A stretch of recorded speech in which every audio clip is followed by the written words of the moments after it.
18वं जे महापुराण आहे त्याला श्रीमद भागवत असं म्हणतात. या भागवताचा विचार आपण या ठिकाणी करणार आहोत. एक प्रस्तावना स्वरूप मी आपल्यासमोर एक चिंतन मांडतोय. कारण उपक्रम आणि उपसंहार असा अभ्यास आहे शास्त्रामध्ये. कुठल्याही गोष्टीची सुरुवात ही अत्यंत कशी करावी लागते, चांगल्या पद्धतीने करावी लागते आणि त्याचा शेवट सुद्धा त्याच पद्धतीने उत्कृष्ट व्हावा लागतो. आणि म्हणून आपण या ठिकाणी उपक्रम काय आहे या ग्रंथाचा याचा विचार या ठिकाणी करणार आहोत. पहिल्यांदा लक्षात घ्या की आपण कथा करतो आणि कुठलीही कथा असू द्या, कथा ही देवाची असली काय आणि साधूची असली काय ती आपलं कल्याणच करणारी असते. आणि खरं तर दोनच प्रकार मोडतात यामध्ये. एक तर कथा करावी ती भगवंताची करावी किंवा संताची करावी. तुकोबारायांनी आपल्याला प्रतिबंध सांगितला की कथा मानवाची सांगू नये. माणसाची कथा नसते. तरी मूर्ख माणसं आपलं आत्मचरित्र लिहितात, त्यांनाही नमस्कार करतो.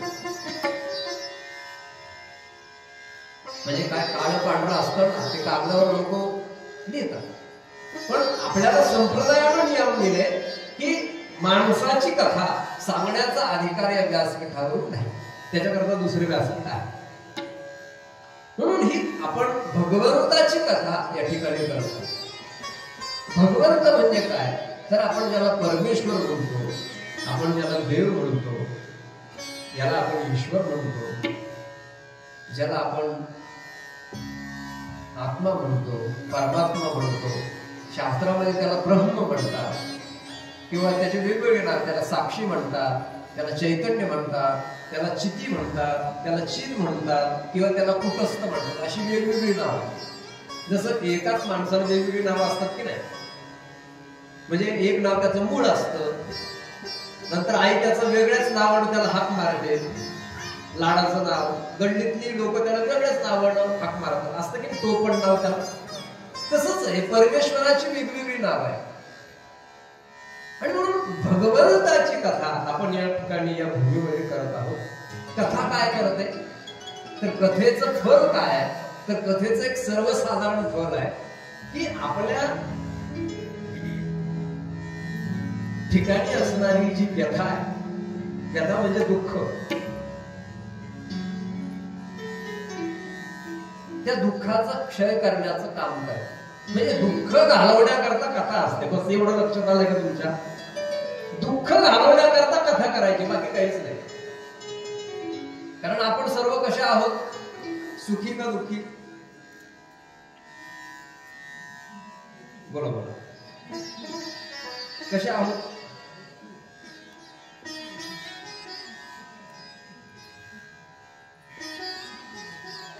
तात्पुरतं म्हणतो मी फार सुखी, पण असं काय नसतं बरं. फक्त ते आभासी सुख असतं, ते काय खरं सुख नसतं. त्या सुखाचा आभास असतो. आपण अनंत जन्म दुःख भोगत आलो, त्या दुःखाचा परिहार करण्याकरता हे ठिकाण आहे कथेच. तुम्ही बघा या कथेचा आश्रय केला की व्यथा आपोआप मिळते. तुम्ही बघा लेकरू आईजवळ गेलं की त्याची तृप्ती होते की. मला सांगा लेकरू प्रसन्न केव्हा होतं? बापाकडे गेल्यानंतर का आईकडे गेल्यानंतर? तशी ही हरिकथा ही आई आहे. माझी हरिकथा माऊली. साधू संत म्हणतात ही जी हरिकथा आहे ही आमची माऊली आहे. मग ही जर आई जर असेल तर आपल्याला लेकरू होता आला पाहिजे. लेकरू झालं की सगळं मिळतं. नाही तर काही काही लेकर माह्यात असतात. आपल्याला त्या आईशी अनन्य असणारं लेकरू होता आलं पाहिजे. कथा आहे हे कळालं नाही तर ही कथा म्हणजे त्रिवेणी संगम आहे. बस कथा त्रिवेणी संगम देव भक्त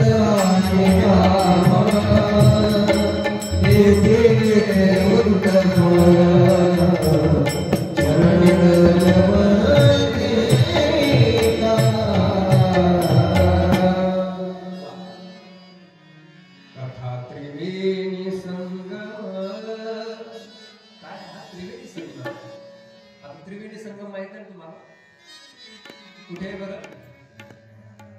आता झाला की महाकुंभ, 144 वर्षाने येणारा महाकुंभ झाला प्रयागला. त्याला प्रयागराज म्हणतात. मग तुम्ही बघा त्रिवेणी संगमामध्ये स्नान करण्याकरता किती गर्दी झाली होती. करोडो श्रद्धाळू तिथे जाऊन आले. ऐके म्हणजे त्रिवेणी संगमामध्ये स्नान करण्याचं पुण्य हे श्रेष्ठ पुण्य आहे, लक्षात घ्या. तसं ही कथा सुद्धा त्रिवेणी संगमच आहे. तुम्ही आता त्या संगमावर जर गेले तर तिथे किती नद्या आहेत बरं? किती नद्यांचा संगम आहे? अरे वा, बाबांना माहिती आहे. तुम्ही जाऊन आले का? वा, 3 नद्या आहेत. मला सांगा 3 नद्या आहेत, दिसतात किती बाबा? गुप्त आहे की नाही? सरस्वती कशी आहे? गुप्त आहे. बरं जाऊ द्या. आता 2 प्रकट आहे आणि गुप्त आहे. म्हणजे गंगा यमुना दिसते आणि सरस्वती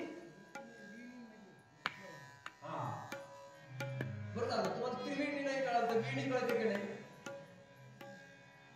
आता शक्यतो वेणी घालण्याच्या भानगडीत आता सध्या कोणी पडत नाही, कारण वेगवेगळे कट आले की स्टाईल दिसते. पण पूर्वी वेणी घालायची असायची ना वेणी. त्या वेणीमध्ये किती पदर असतात? आमच्या माऊलींना माहिती. किती दिसतात? किती? बरोबर.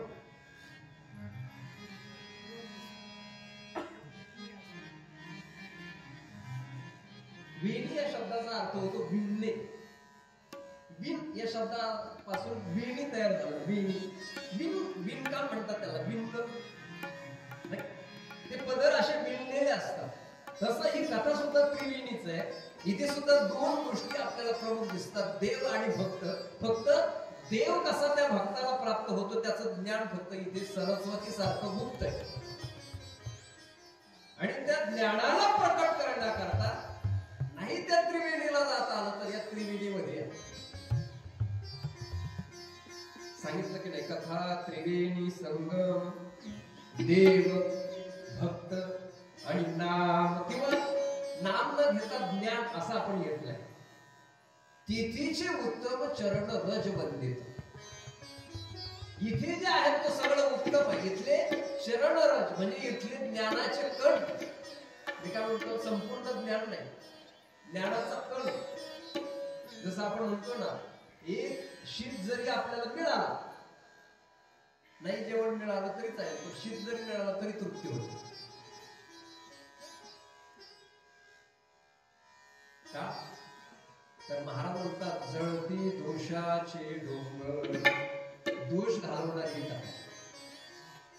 म्हणून आपल्याला या त्रिवेणीमध्ये, या कथेमध्ये यायचंय. पण तसं शरीराला नाही बरं, आपलं मन तिथे आला पाहिजे, आपला जीव तिथे आला पाहिजे. म्हणजे तन आणि मनानं किंवा जीवानं आपण या कथेमध्ये आलो पाहिजे.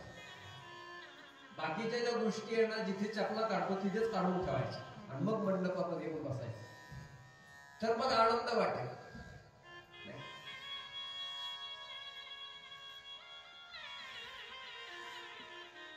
म्हणून ही कथा अत्यंत अमिठ, अत्यंत गोड, अत्यंत मधुर अशी ही कथा आहे. मग कथा काय करते? तर कथा आपल्याला देव बनवते, कथा आपल्याला साधू बनवते आणि कथा आपल्याला माणूस बनवते. आपण ठरवायचं काय व्हायचं. आपल्याला माणूस व्हायचं, आपल्याला साधू व्हायचं, की आपल्याला देव व्हायचं. आपल्याकडे ऑप्शन आहे. कोण बनेगा करोडपती. अमिताभ साहेब ऑप्शन देतात की नाही? म्हणजे एका प्रश्नाला 4 ऑप्शन असतात. माझ्याकडे 3 ऑप्शन आहे. आपल्याला देव व्हायचंय, साधू व्हायचंय, की माणूस व्हायचं. मी तुम्हाला क्रम सांगतो काय. अगोदर माणूस व्हा. अगोदर काय व्हा? माणूस व्हा. म्हणजे माणसाचे धर्म काय हे कळून घ्या. कारण आता सगळ्यात जास्त धोक्यात जर असेल तर तो मानवता धर्म. म्हणजे तुम्ही बघा, वर्ण भेदामध्ये अराजकता आहे. म्हणजे वर्णभेद एवढा दूषित झालाय की हा म्हणतो आमचा वर्ण श्रेष्ठ, तो म्हणतो तुम्ही शूद्र वर्णातले.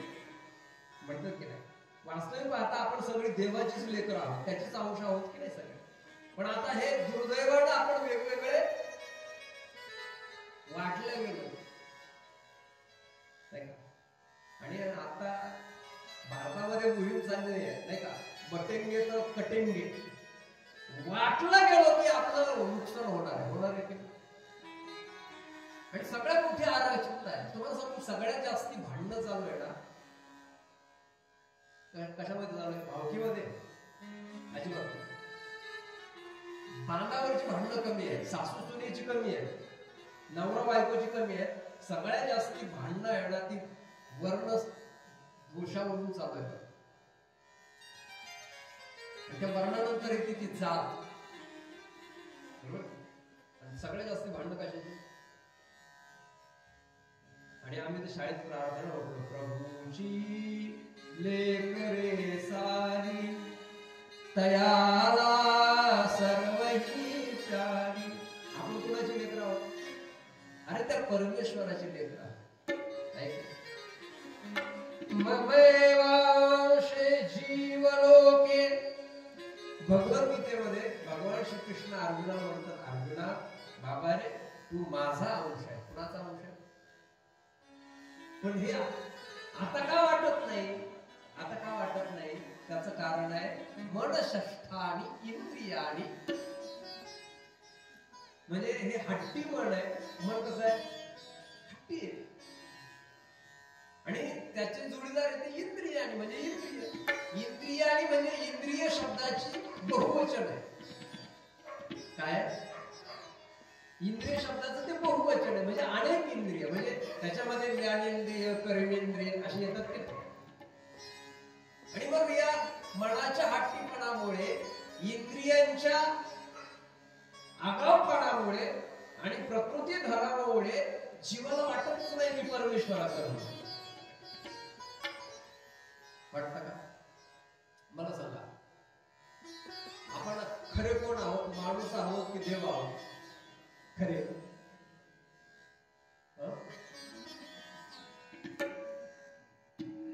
सांगा. माझा प्रश्नाचा रोग जरा समजावून घ्या. आपण माणूस आहोत का देव आहोत? माणूस आहोत. म्हणजे आता भगवद्गीतेमध्ये सांगितलेलं ते कृष्णाचं चुकीचं असं. कारण हा जो मनुष्य जीव आहे तो माझा अंश आहे असं म्हणतात. म्हणजे ते माझं स्वरूप आहे. म्हणजे आपण कोण आहोत? वाटतंय का देवा? परिस्थिती काय खराब आहे का? आपल्याला वाटतं मी ब्राह्मण आहे, मी क्षत्रिय आहे, मी वैश्य आहे, मी शूद्र आहे, मी या जातीचा आहे, मी पाटील आहे, मी महाराज आहे,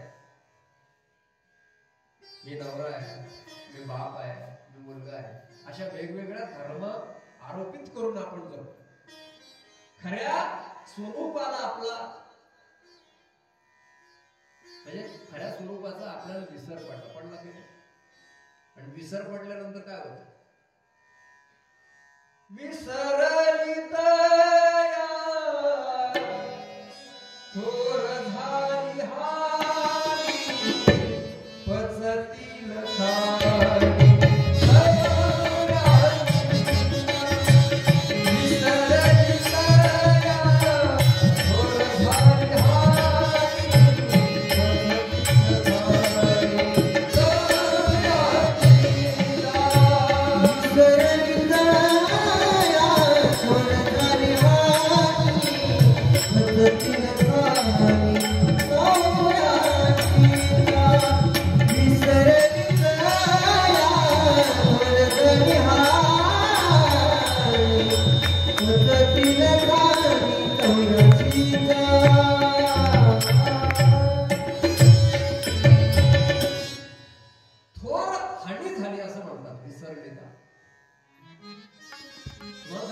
संस्कृती खरं तर आपल्याला माणसातला देव शोधायला सांगते.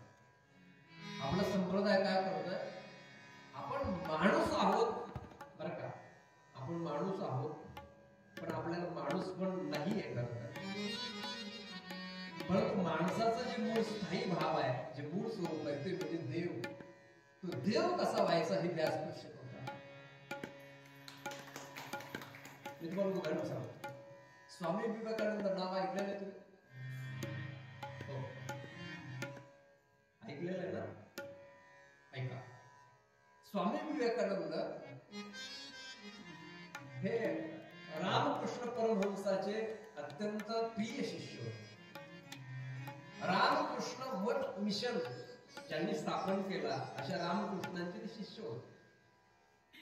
आणि आपल्या भारतातून म्हणजे हिंदुस्थानातून ते धर्माचे स्टार प्रचारक होते, म्हणजे मुख्य.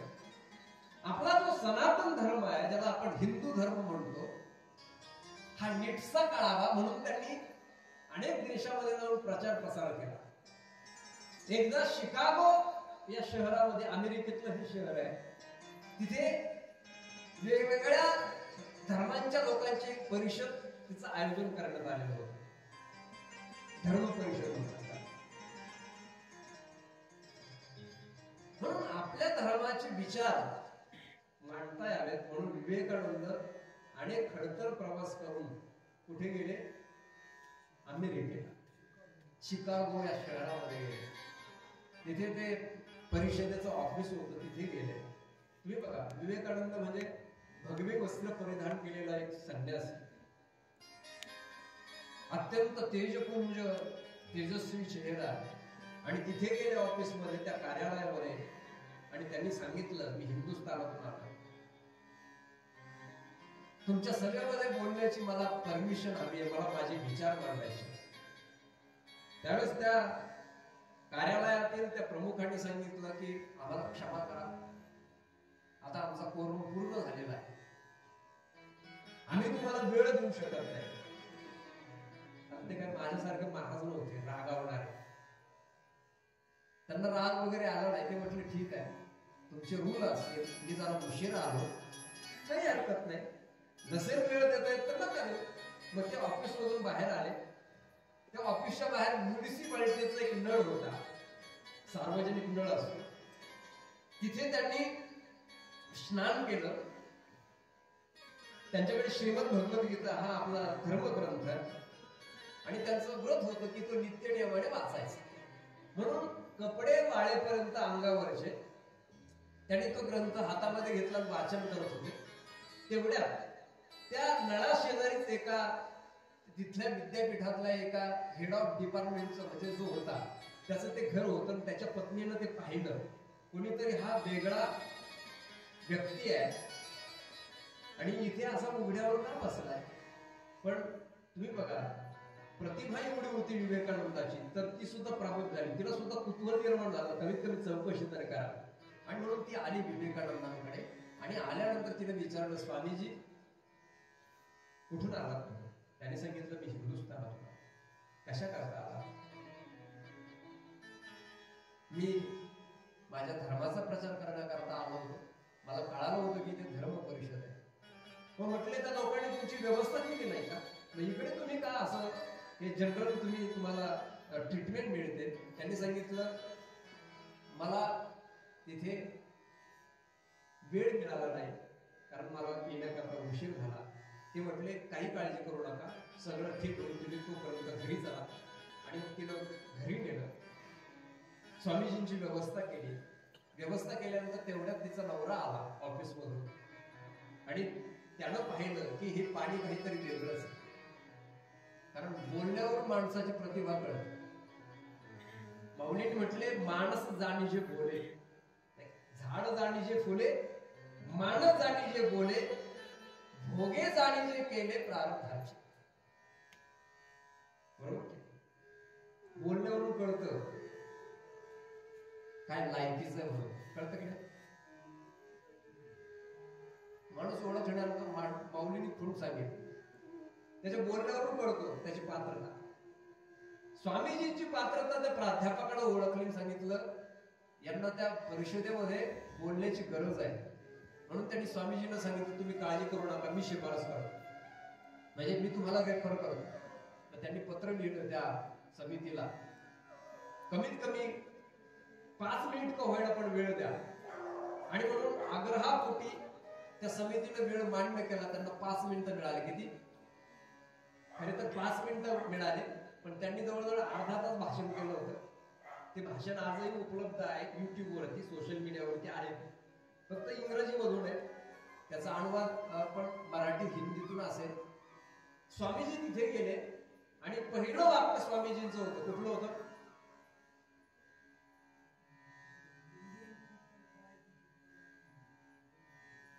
तुम्ही लोकशाहीची डेफिनेशन सांगितलं, लोकशाहीची व्याख्या आहे.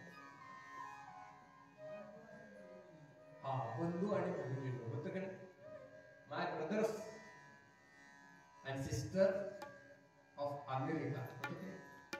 माझ्या अमेरिकेतील बंधू आणि भगिनी हे शब्द त्या लोकांच्या कानावरच पडले होते. नुसतं बंधू भगिनी म्हटल्यानंतर टाळ्यांचा वर्षाव झाला होता. हे पहिलं वाक्य होतं स्वामीजींचं. आणि दुसरं वाक्य तुम्हाला सांगतो, जे मी तुम्हाला एवढं पसारा करून सांगितलं ते कशा करता सांगितलं, तर माझं सांगण्याचा हेतू काय, तर स्वामीजींनी दुसरं वाक्य वापरलं होतं की आपण सर्व देव आहोत आणि आपल्याकडे देवाकडे गेलं पाहिजे. आलं का? बाकीचे जे धर्मगुरू होते ना, ते म्हणायचे तुम्ही पापी आहात, तुम्ही पुण्यवान आहात, तुम्ही अमुक आहात, तुम्ही तमुक आहात, तुम्हाला देवाकडे गेलं पाहिजे. माझ्या भारतातला एक संन्यासी, एक भगव्या वेशातला फकीर म्हणत होता की आपण सर्व देव आहोत आणि आपल्याला देवाकडे गेलो. मग कोण आहोत आपण? कोण आहोत? पण आपल्याला ते झेपणारच नाही. तुम्ही बघा, एखाद्याच्या पाया पडायला जर लागलं नाही एखादं, ते लगेच पाय माग येतो. ते म्हणतो माझ्या पाया पडतो का?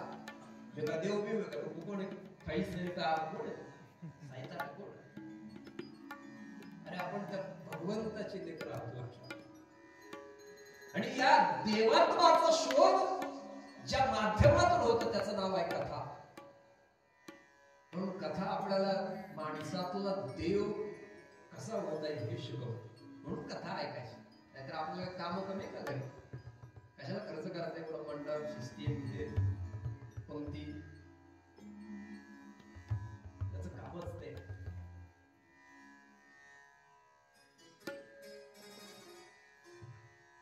आणि सोपी व्याख्या सांगू का माणसाची तुम्हाला? आतमध्ये हृदयामध्ये जिव्हाळा निर्माण करणं, बस प्रेमभाव निर्माण करणं, हे या कथेचं काम आहे. तर ती निर्माण करून देण्याचं काम कथा करते. हा सगळ्यात जास्ती दुष्काळ कशाचा जगामध्ये? प्रेमाचा की पाण्याचा?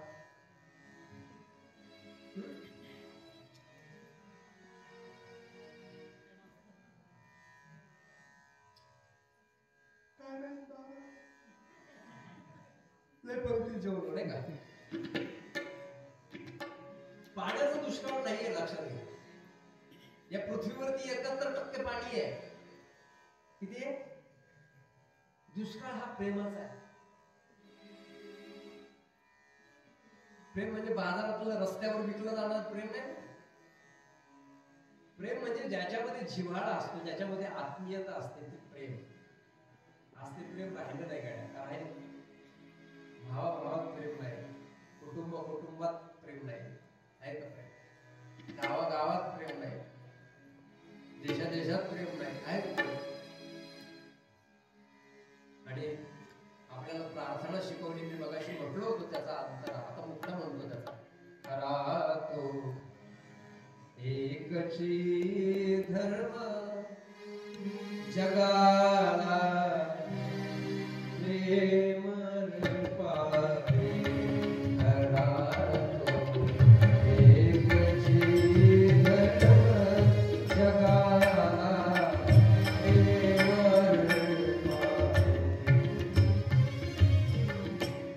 शास्त्रीय व्याख्या सांगितली नाही धर्माची. मी तर अलीकडच्या काळात गुरुजी होऊन गेले.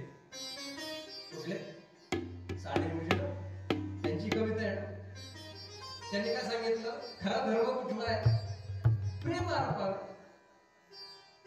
आहे की सोपं. धर्माची काय कठीण व्याख्या आहे का? मी तुम्हाला शास्त्रातली व्याख्या सांगितली नाही, ती सांगेल तुम्हाला. उद्या नवमी आहे ना, आणि नंतर आपल्याला जन्माष्टमी कृष्ण जन्माची वेळ सांगते. पण आता सोपी व्याख्या आहे. काय व्याख्या आहे?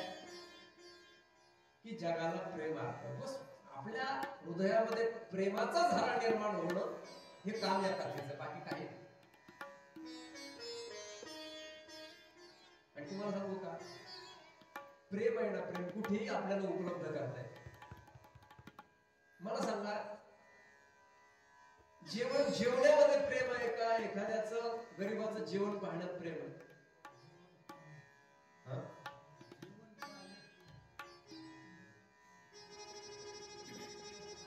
म्हणजे जेवण खाण्यात मजा आहे का पाहण्यात मजा आहे? मला सांगा, स्वतःच्या पोटात भूक असताना आपण दुसऱ्याचा विचार करू का? एवढे प्रामाणिक आहे का आपण? एवढे मजा. तुम्हाला सांगू का, आपण तर काय मजा होतो ना, गरीबाचं जेवण काय. आपण कसं चमचमीत खातो, 15 लिटरचा डबा एका महिन्यात खातो. म्हणजे फुटपाथवरची लोक असतात ना बघा, त्यांची काय हालत आहे, त्यांना खाण्यात गरज. आणि तुम्ही बघा, त्यांना भीक स्वरूपामध्ये काहीतरी द्या, त्यांना एवढा आनंद होतो माहिती तुम्हाला. याला दृष्टी बदल म्हणतात. ही दृष्टी बदलाचं काम ही कथा करते. काही नाही, इथला काही हेतू नाही, सरळ प्रामाणिक येतोय. मी तुम्हाला गोष्ट सांगतो. एक शेतकरी होता, ऐकावर. मी म्हणाला आता भागवत सोडून काही एक प्रस्ताव सांगतो, कारण पायाला नाही महत्व असत, इमारतीला महत्व असतात पायाला.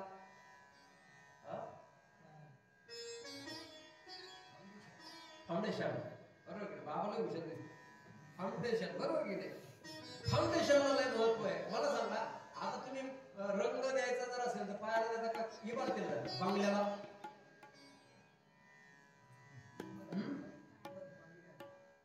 पाया बुजून नाही की गंमत. याला भामटेपणा म्हणतात आमच्याकडे. तुमच्या देवस्थान आमच्या राहून तालुक्यात. म्हणजे ज्याचे उपकार आहे, जो खरा आधारस्तंभ आहे, त्याला काय व्हॅल्यूच नाही ना, आहे का? पायाला व्हॅल्यू दिला पाहिजे. तुम्हाला आणखी आता परत मला एक प्रसंग आठवला, सांगतो आता काय व्हायचं ते होत. सांगतो ना कुठं तुम्हाला, रामायणातली गोष्ट सांगतो तुम्हाला. उद्या रामनवमी म्हणून सांगतो. तुम्ही बघा, रामचंद्र प्रभू हे वनात गेले. कैकेयीने 2 वर मागितली होती दशरथजींकडे. एकानं भारताला राजगादी आणि एकानं 14 वर्ष वनवास. मग प्रभू गेले चित्रकूटला, आणि चित्रकूटला गेल्यानंतर आहे ना, भरत काय त्यावेळेस त्या घटना, ही जी दुर्घटना झाली होती त्यावेळेस काय भरत नव्हते. भरत हे मामाच्या गावी होते आजवळ.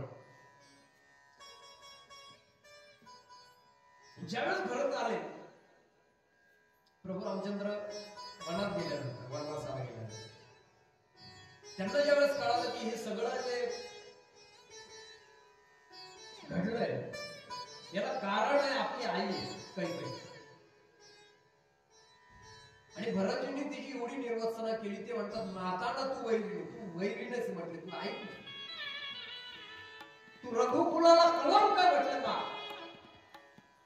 कुठल्या जन्माचं पाप होतो आणि माझ्या दादाला तू वनात पाठवतो. मला राजगादीवर बसण्याकरता माझ्या पुत्र मोहापोटी तू एका पुत्राचा त्याग केलास ना.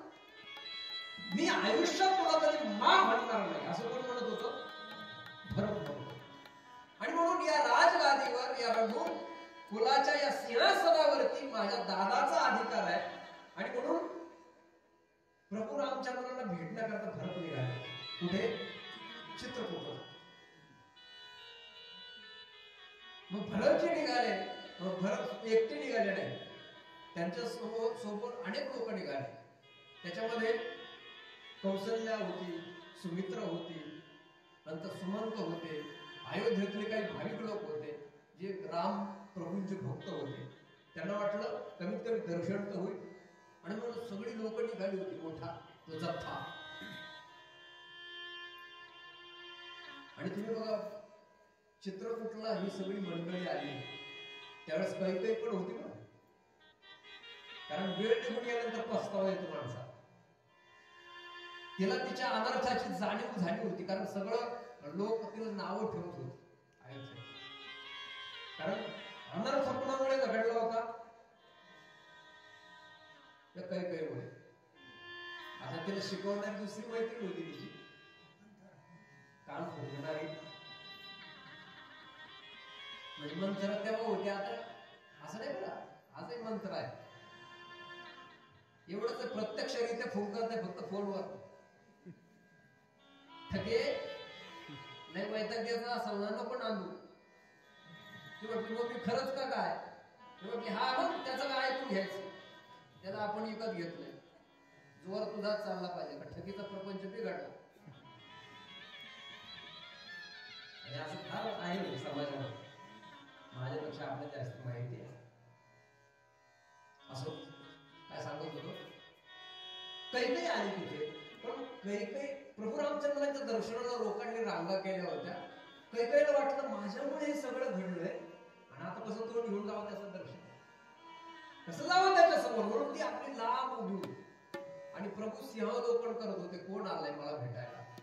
तुम्हाला सांगू, जी दृष्टी पडली कैकेयीवरती प्रभू रामचंद्रांची, जे धावत सुटले आणि साष्टांग दंडवत घातला कैकेयी.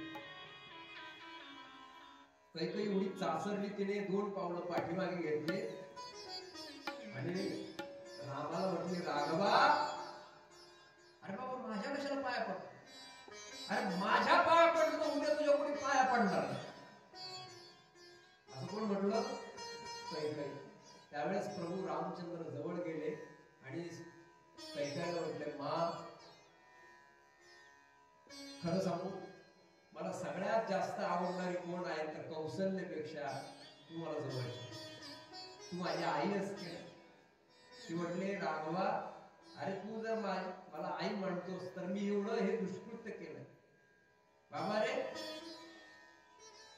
हे सगळं जे रामायण घडलं हे माझ्यामुळे घडलंय ना. मी तुला वनात पाठवलं ना राजा, पण माझ्या कशाला दर्शन घेतोस? त्यावेळेस प्रभू म्हणतात, मा खरं सांगू, रामाला जन्म देणारी कौशल्या जरी असली, वाक्य नीट ऐका, रामाला जन्म देणारी कौशल्या जरी असली तरी रामायणाला जन्माला घालणारी तू आहेस. कारण कैकेयी ही रामायणाचा पाया आहे. कोण कैकेयी कोण आहे रामायणाचा? मला सांगा, मुलीचा जन्म झाल्यानंतर आपण नाव कैकेयीच ठेवतो ना, कारण पायाला किंमतच नसते काय. असे पाया महत्वाचा. म्हणून तुम्हाला गोष्ट सांगतो, एक शेतकरी होता, आलं बरोबर. आता तुम्ही बघा, एक शेतकरी होता, भल्या पहाटे 10 वाजता उठायचा.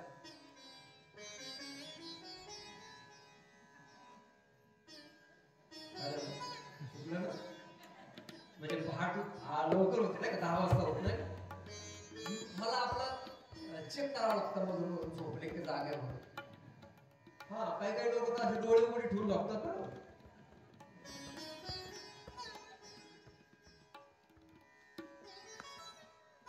एक शेतकरी होता, भल्या पहाटे तो शेतामध्ये जायचा, कष्ट करायचा. त्याची बायको अत्यंत हुशार होती, त्यातल्या सुगरण होती. ती सुद्धा त्याच्या अगोदर उठून स्वयंपाक तयार करून त्याच्या सोबत शिदोरी घ्यायची आणि ती शिदोरी घेऊन तो त्या बैला अवताला ते गाडीला झोपून आपल्या शेतामध्ये यायचा. तुम्ही बघ, मळा असतो ना शेतकऱ्याचा, म्हणजे तो राहायला इकडे असतो. मी मग आम्ही जेवायला गेलो होतो ना, त्यावेळेस मी त्यांना म्हटलं, तुम्हाला शेती आहे? ते म्हटले हो. ते म्हटलं कुठं? ते म्हटले तिकडे लांब आहे. म्हणजे तुम्ही बघा, घर इकडे असते, मळा असतो. मग तो मळ्यात गेला आणि मग त्यानं काय केलं, ती जी शिदोरी जी होती ना, ती त्याचा तुम्ही कल्पना करा, त्याचा असा एक बागायत शेत आहे, विहीर आहे, त्याच्याकडे एक आंब्याचं झाड आहे नाही का, अशी कल्पना करा. मग त्यानं त्या कुत्र्यापासून तत्सम प्राण्यापासून वाचाय म्हणून ती शिदोरी अशी खांद्याला बांधून ठेवली, अशी ठेवली. नंतर एक घागर भरून त्यांना अशी गार व्हावी, नंतर पाणी पिण्याकरता म्हणून घागर भरून अशी ठेवली त्या बुडखाजवळ, त्या गुंध्याजवळ, फळाजवळ. आणि नंतर त्यानं जे बैल अवताला झुंपले आणि त्याचं ते सुरू झालं. डवला बोराच्या बाळाचा रडवला. सुरू झालं त्याचं. 8 वाजले, 9 वाजले, 10 वाजले, 11 वाजले, 12 वाजले. सूर्य माथ्यावर आला. आता बैल सुद्धा आता धाप टाकायला लागले होते. त्या शेतकऱ्याच्या पोटात सुद्धा आता कावळे ओरडायला लागले होते. त्याला वाटलं आता गाड्या बस झालं, आता सूर्य डोक्यावर आलाय, आता जेवायला पाहिजे. आणि म्हणून त्यानं काय केलं, ते आवत सोडलं. बैल आणले, त्या दंडात पाणी पाजले, कारण खारवाड्यातून ते दंड असतो ना, तिथे पाणी पाजले. ते पलीकडे एक खुंडी होती त्या झाडाखाली, तिथे त्याला बांधले. नंतर हातपाय धुतले, ती शिदोरी सोडून घेतली, अशी समोर ठेवली आणि त्यानं ती उपरण्यातली शिदोरी अशी सोडली. खमकन वास आला. बायको त्याची सुग्र होती. तिनं 5 भाकरी दिल्या होत्या ज्वारीच्या, कारण काम केल्यानंतर एका भाकरीत काय होतं गाड्या, 5 तास लागतो की नाही. 5 भाकरी होत्या. 4 भाकरी अशा खाली होत्या आणि त्या 4 भाकरीच्या वरती पिठलं होतं, त्याच्यावर तेलाची धार होती, लाल मिरचीचा ठेचा होता, 2 लोणच्याच्या फोडी होत्या. नंतर इंद्रायणी तांदूळ होता, त्याच्यावरती मुगाच्या डाळीचं वरण होतं, त्याच्यामध्ये 2 चमचे तूप घातलेलं होतं. नंतर बस एवढं झालं ना, एवढं बस आहे. नंतर त्याच्यावरती एक भाकर अशी पालथी टाकलेली होती. आणि मग त्यानं काय केलं, ती वरची जी भाकर होती पालथी टाकलेली 4 भाकरीवरती, त्या पदार्थावरती, ती त्यानं काढली. त्या भाकरीनं त्या पिठल्यातला, त्या लोणच्यातला, त्या ठेच्यातला, त्या वरणातला रस असा शोषून घेतला होता. आणि इतकी छान झाली होती ती भाकर, इतकी मस्त झाली होती ती भाकर. बघ अशी जशी वांग्याची भाजी झाली ना, अशी ती भाजी झाली होती, ती भाकर झाली होती. आता कोणी सांगत नाही तर पाणी यायचं नाही का. इतकी छान झाली होती ती भाकर. त्यानं ती भाकर अशी काढली. नंतर त्याचे 4 कोर केले, चतकोर, म्हणजे 4-4 भाग केले. आणि एका कोरातला एक तुकडा घेतला, पिठल्याला लावला. आणि तेवढ्यात काय झालं माहितीये का, तो तुकडा तोंडाला घालला, त्याच वेळेस त्याथे एक भिकारी आला. कोण आला? कोण आला? कोण आला? भिकारी आला. भिकारी आल्यानंतर त्या भिकाऱ्यानं त्याचं सुरू केलं रडगाणं. तो म्हटलं, हो पाटील, पाटील, 3 दिवसाचा उपास आहे, पोटात अन्नाचं कण नाही, तुम्ही जेवताना पाहिले राहवलं नाही, म्हणून तुमच्याकडे याचना करण्याकरता आलं. मला भूक लागलेली आहे, तुमच्या पोटातही भूक असेल, मी पाहत होतो, तुमचं आऊत चालू होतं, पण माझ्यावरती कृपा करा, माझ्यावरती उपकार करा. अर्धी भाकर या गरीबाला द्या, बघा तुमचे फार उपकार होतील, तुमचे उपकार कधी विसरणार नाही. ध्यान लावून देताय का अर्धी भाकरी? खरंच द्या. एक सांगतो पाटील, तुम्ही जर मला भाकरी जर दिली ना, तर मी काय हरिभक्ती परायण नाही, मी कधी देवाचं नाव घेतलं नाही, पण मी तुम्हाला एक वचन देतो, तुम्ही जर मला अर्धी भाकर दिली ना पाटील, तर देवाचं नाव घेणार नाही, पण तुमचं नाव घेतल्याशिवाय मारणार नाही. म्हणून अर्धी भाकरी द्या. त्या शेतकऱ्याला दया आली. त्यानं कथा कीर्तनामध्ये ऐकलं होतं, अतिथी देव, अतिथी हा देव असतो. आणि म्हणून त्यानं भूक असताना सुद्धा सगळीच्या सगळी भाकर 2-3 दिवसाच्या उपाशी असणाऱ्या भिकाऱ्याला दिली. त्या भिकाऱ्याला भूकच लागली, त्याला दम निघतोय का. त्यानं ते गाठोडं घेतलं भाकरीचं आणि पलीकडे 10 पावलं गेला. त्यानं जे फटकल मांडलं आणि जे ताव मारायला सुरुवात केली. पण ते भिकारी असं दरिद्री नव्हतं, ते सुद्धा प्रामाणिक होतं, कर्मानं भिकारी झालं होतं. तुम्हाला सांगतो, एक घास तोंडात घालत होता ना, त्यावेळेस त्याच्या डोळ्यातून पाणी गळत होतं. त्याला रडू आवडलं नाही, त्याचे अश्रू आवडता आले नाही. तो म्हटला, गड्या, अरे काय माणूस आहे बघा, कसला दात आहे हा, स्वतः कष्ट करून भूक लागलेली असताना सुद्धा सगळीच्या सगळी भाकर मला देतोय, असा देणारा मी आयुष्यात कधी पाहिला नाही. म्हणून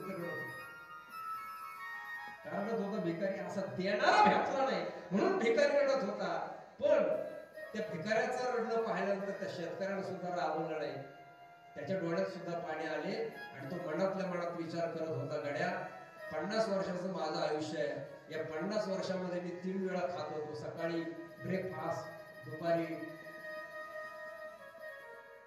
आणि संध्याकाळी. पण जे सुख, जो आनंद मला 50 वर्षात खाण्यात मिळाला नाही, तो आनंद, ते प्रेम आज मला या भिकाऱ्याचं जेवण पाहायला मिळालं. तुम्ही कधी जा आणि तुम्ही कधी बघा, रोज खातो की नाही आपण पिझ्झा, बर्गर, पास्ता खातो की नाही.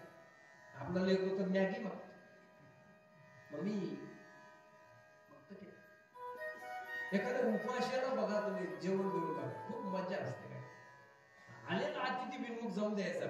तुम्हाला सांगू का त्याचा दुसरा दुष्परिणाम काय होतो? माऊलींनी असं म्हटलंय की विनमुख गेली अतिथी ने सकल सुकृताची संपत्ती. अतिथी विनमुख गेला की सुकृत घेऊन जात असतो. म्हणून त्याला जेवण देणं सुद्धा मजा आहे. तर प्रेम आहे, आणि हे प्रेम आपल्याला ही कथा शिकवते, हे व्यासपीठ. म्हणून ही प्रेम निर्माण करण्याची ही जागा आहे माझी कथा. मग देवाचे असो, एखाद्या महात्म्याचे असो, कुठली असो, परंतु आपण इथे प्रामुख्याने देवाची कथा पाहतो. आता कथेबद्दल बस करतो मी. मग आता कुणाची कथा करतोय आपण? तर इथे भागवत कथा आपण करतो, बरोबर? मग भागवत कथा का करावी? भागवताचं फल काय आहे? भागवत श्रवणानं का पदरामध्ये पडतं? तर त्याचा काय महिमा आहे, त्याचं काय महात्म्य आहे? तर त्याचं महात्म्य 2 पुराणांनी गायलेलं आहे. एका पुराणाचं नाव आहे स्कंद पुराण आणि एकाचं नाव आहे पद्म पुराण. सुरुवातीचे जे महिमा म्हणजे महात्म्याचे जे 6 अध्याय ना, ते या 2 पुराणातले. मला सांगा, एखाद्याचं महत्व पटण्याकरता अगोदर काय करावं लागतं? त्याचं इंट्रोड्युसिंग करावं लागतं. त्याला डेटा म्हणतात. काय म्हणतात? डाटा. मला सांगा, सोयरी करायची असल्यावर लगेच काय लागतं? डाटा. तसं हे भागवत समजून घेण्याकरता हा बेसिक डेटा सांगितला. तर महिमा म्हणतो, महात्म्य म्हणतो. जोपर्यंत महात्म्य कळत नाही तोपर्यंत आपण जाणारच नाही तिकडे. एखाद्याचा महिमा जर कळाला नाही, एखाद्याचं महत्व कळालं नाही, तर त्याच्या आश्रयाला जाऊ का? आपण आज माहिती करून घेतो की त्याची.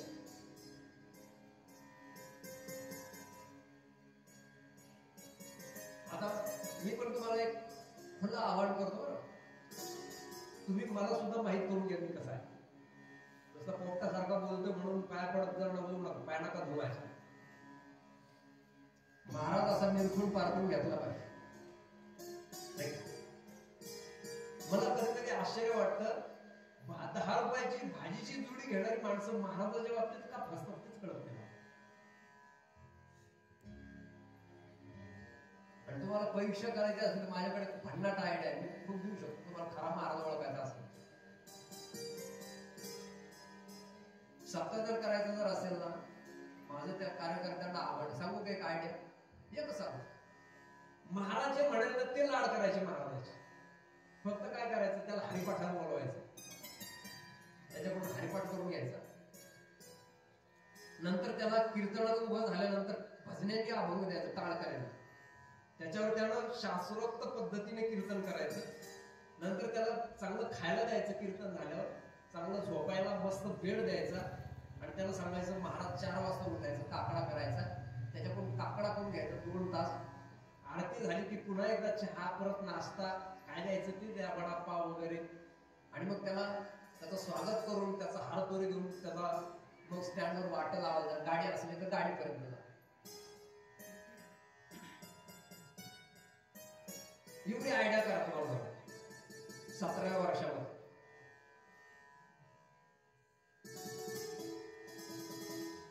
बऱ्याच लोकांची दुकानं बंद होती दिल्लीमध्ये, कारण अशी लोक आहेत त्यांचा हरिपाठच पाळतात. काकडा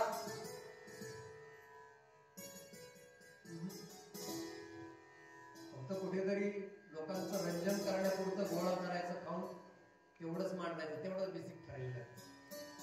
या गावात गेलं की तेवढंच, आणि इथं दुसऱ्या गावात गेलं तर तेवढंच. ये रे माझ्या मागे.